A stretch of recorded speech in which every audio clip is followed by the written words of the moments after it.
Assalamualaikum warahmatullahi wabarakatuh. Innal hamdalillah nahmaduhu wa nasta'inuhu wa nastaghfiruh wa na'udzu billahi min shururi anfusina wa min sayyiati a'malina may yahdihillahu fala mudhillalah wa may yudlilhu fala hadiyalah. Asyhadu an la ilaha illallah wahdahu la syarikalah wa asyhadu anna Muhammadan abduhu wa rasuluh. Allahumma salli wa sallim wa barik ala nabina Muhammadin wa ala alihi wa sahbihi ajmain, amma ba'd. Pertama-tama marilah kita panjatkan puja dan puji syukur kita atas limpahan rahmat Allah Subhanahu wa taala, sehingga pada kesempatan kali ini kita masih diberi kenikmatan sehat, nikmat sempat, dan tentunya nikmat iman, sehingga kita dapat bermuajah, bertatap muka, saling mengingatkan dalam kebaikan dan saling mengingatkan dalam kesabaran. Semoga Allah Subhanahu wa taala selalu memberikan kenikmatan, keberkahan kepada kita semua.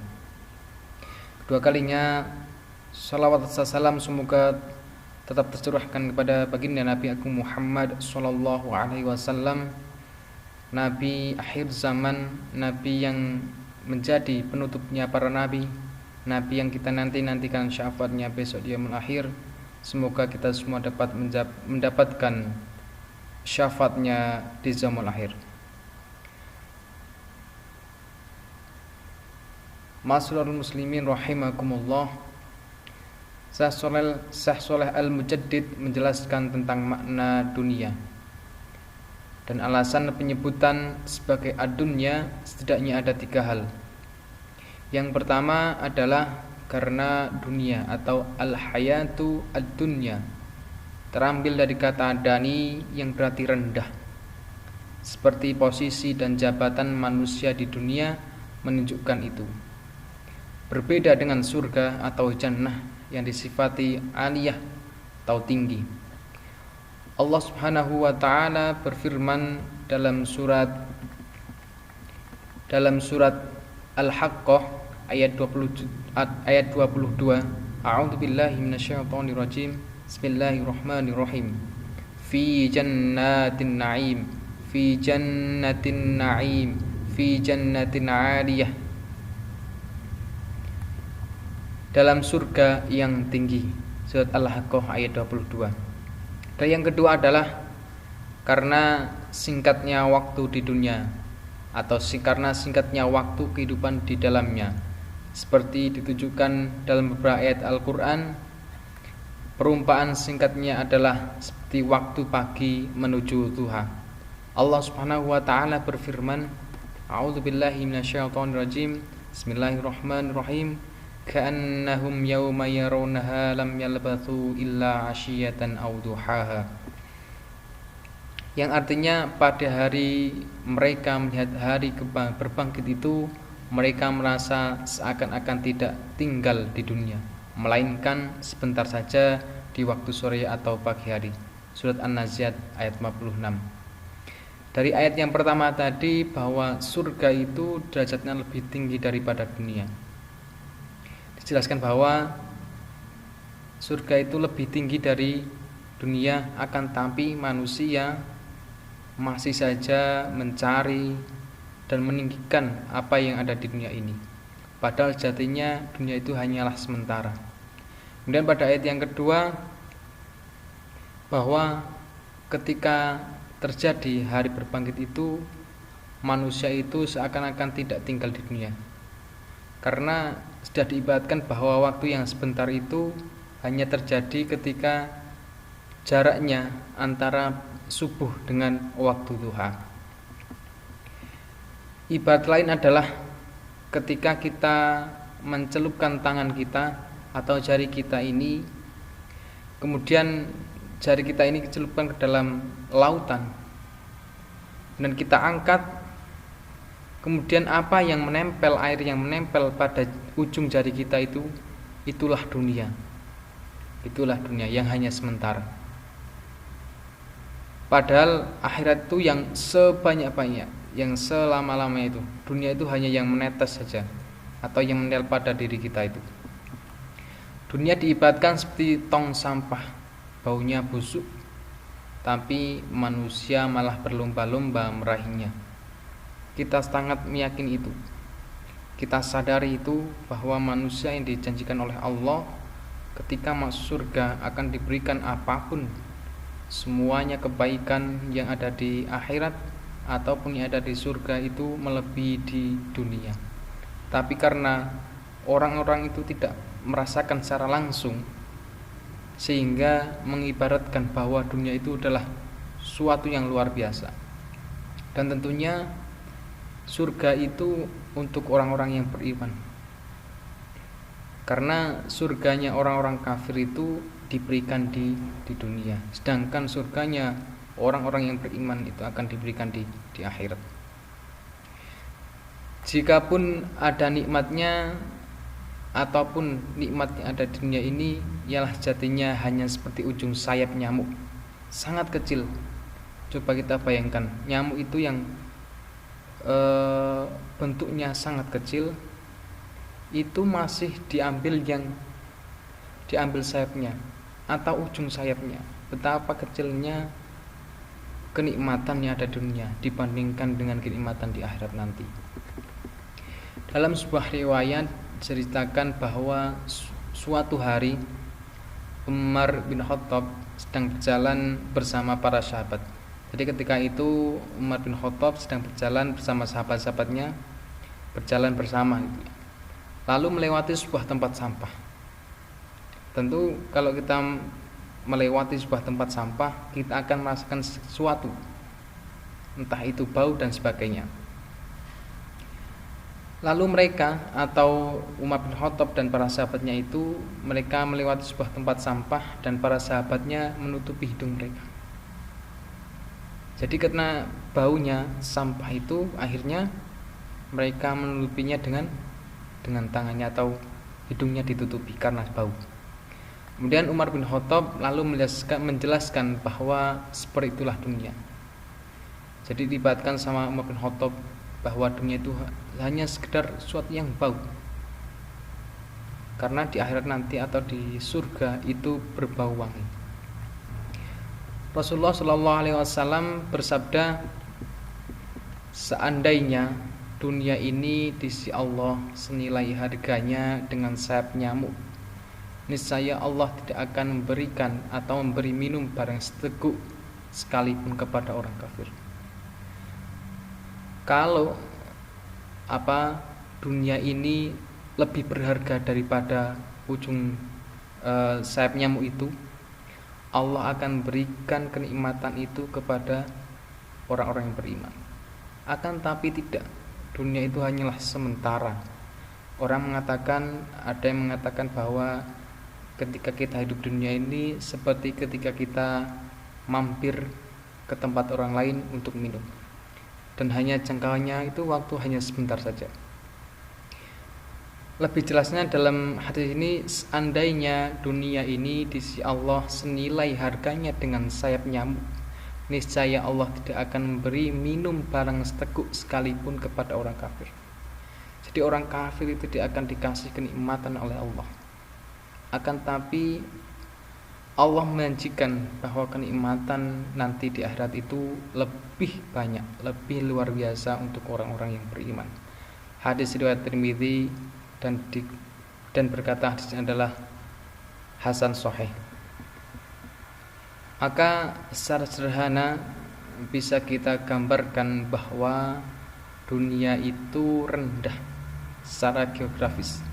Tadi dalam ayat yang pertama bahwa dunia ini rendah. Untuk apa kita memberikan atau penuh kita berusaha sepenuh-penuhnya hanya untuk mendapatkan dunia, tanpa kita mengedepankan yang namanya akhirat. Tentu kita tidak bisa terlepas dari namanya dunia, karena bekal untuk akhirat tentu melewati yang namanya dunia. Akan tapi bagaimana kita bisa meniatkan apa yang kita cari dunia ini sebagai perantara agar kita mendapatkan akhirat atau mendapatkan surga surganya Allah Subhanahu wa taala. Karena banyak orang yang terlena akan kenikmatan dunia sehingga lalai terhadap apa yang nikmat Allah yang berikan kepadanya tanpa disadari. Padahal Allah telah menjanjikan apabila kita mensyukuri nikmat Allah, maka Allah akan menambah nikmatnya. Lalu bagaimana kita bisa menyadari itu? Tentu kita harus introspeksi diri, melihat bagaimana Allah memberikan kepada kita kenikmatan. Bahkan setiap detik kita diberi kenikmatan oleh Allah. Coba kita bayangkan berapa banyak harga ataupun berapa harganya ketika kita bernapas itu. Kita ibaratkan dengan orang yang sakit di rumah sakit, yang harus dikasih oksigen, sedangkan kita yang diberi kenikmatan sehat itu tanpa membayarnya. Itu baru nikmat yang namanya nikmat nafas atau nikmat oksigen. Belum nikmat-nikmat yang lain. Nikmat mata kita diberi dengan gratis. Nikmat hidung kita diberi dengan gratis. Nikmat telinga kita, tangan kita, mulut kita, kaki kita, dan sebagainya. Semuanya Allah memberikan dengan gratis. Coba kita bayangkan, ketika kita sakit pun, sakit mata misalkan, itu rasanya sudah luar biasa. Belum lagi sakit-sakit yang lain, itu seakan-akan luar biasa. Padahal kita harus menyadarinya itu, bahwa itu semua karena nikmat dari Allah Subhanahu wa taala. Karena sejatinya manusia itu akan lalai dengan dua kenikmatan. Kenikmatan yang pertama adalah nikmat waktu luang, dan yang kedua adalah nikmat sehat. Orang akan menyadari ketika hal itu sudah hilang terjadi. Misalkan orang akan menyadari nikmatnya sehat itu ketika sudah merasakan sakit. Ketika sehat, kita sering lupa akan nikmat Allah yang telah diberikan kepada kita. Begitu juga dengan nikmat waktu. Seakan-akan waktu itu masih panjang, tapi ketika waktu sudah hilang, maka akan baru menyadari, ternyata waktu itu begitu cepat dan habis. Sehingga makna secara sederhana bisa kita gambarkan bahwa singkat secara waktu. Jadi dunia ini singkat secara waktu dan hina secara hakikat. Dengan memahami hal ini, sikap kita yang benar adalah tidak lalai terhadapnya. Jangan sampai kita lalai terhadap nikmat yang Allah berikan kepada kita. Tidak menghabiskan waktu untuk sesuatu yang sia-sia. Gunakanlah waktu dengan sebaik-baiknya, karena waktu itu tidak bisa diputar kembali. Ada pepatah mengatakan waktu adalah emas. Akan tetapi waktu yang sesungguhnya bukan hanya itu, lebih dari yang namanya emas. Waktu adalah waktu, karena waktu tidak bisa dibeli dengan apapun. Segala sesuatu yang telah terjadi itu tidak bisa diputar kembali. Tidak bisa diputar kembali. Jangan sampai kita menjadi apa yang disebutkan dalam ayat bal tu'thirunal hayatad dunya wal akhiratu khairu wa abqa. Sebaliknya, kita menggunakan kehidupan di dunia ini sebagai ladang amal untuk bekal menuju akhirat yang kekal. Kenapa? Kehidupan di akhirat itu lebih lama. Sang di dunia hanyalah sementara, sebagai perantara saja. Maka jangan sampai ketika kita mendapat kenikmatan di dunia ini, kita lalai dengan akhiratnya. Kebanyakan orang itu kuat ketika diuji dengan ujian yang kesusahan atau yang cukup berat. Akan tetapi orang itu sering tidak kuat ketika diuji dengan sebuah kenikmatan. Banyak sekali, bukan hanya satu dua, banyak sekali. Maka berbanyak-banyaklah introspeksi diri. Jangan pernah kita melihat ke atas, atau kita boleh melihat ke atas, tapi dengan sekedarnya saja. Lebih banyaklah melihat ke bawah, karena kalau kita melihat ke atas, kita tidak akan pernah bisa mensyukuri apa yang Allah telah berikan kepada kita. Tapi kalau kita melihat ke bawah, insya Allah kita akan banyak introspeksi sehingga berpikir, ternyata kenikmatan yang Allah berikan kepada kita ini melebihi apa yang Allah berikan kepada orang lain. Tentu kita tahu orang yang beruntung adalah ia yang ringan beban dosanya. Kalau kita sering mensyukuri nikmat Allah, memohon ampun, kita menyadari itu, insya Allah akan mengampuni dosa-dosa kita. Berat timbangan amalnya. Jadi kalau kita punya timbangan amal yang banyak, amal yang soleh yang kita lakukan, sehingga kebaikan-kebaikan banyak kita lakukan, insya Allah kita akan mendapatkan jannah atau surganya Allah Subhanahu wa ta'ala.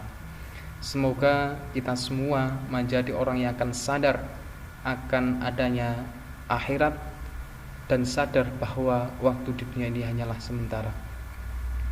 Mungkin itu ya saja yang dapat saya sampaikan. Kurang lebihnya saya mohon maaf. Semoga yang sedikit ini bisa bermanfaat untuk kita semua sebagai bahan muhasabah, sebagai bahan renungan untuk kita bahwa kehidupan yang kekal itu adalah kehidupan di akhirat. Nun wal qalam yawma yasturun. Billahi taufiq wal hidayah wa ridha wal inayah. Assalamualaikum warahmatullahi wabarakatuh.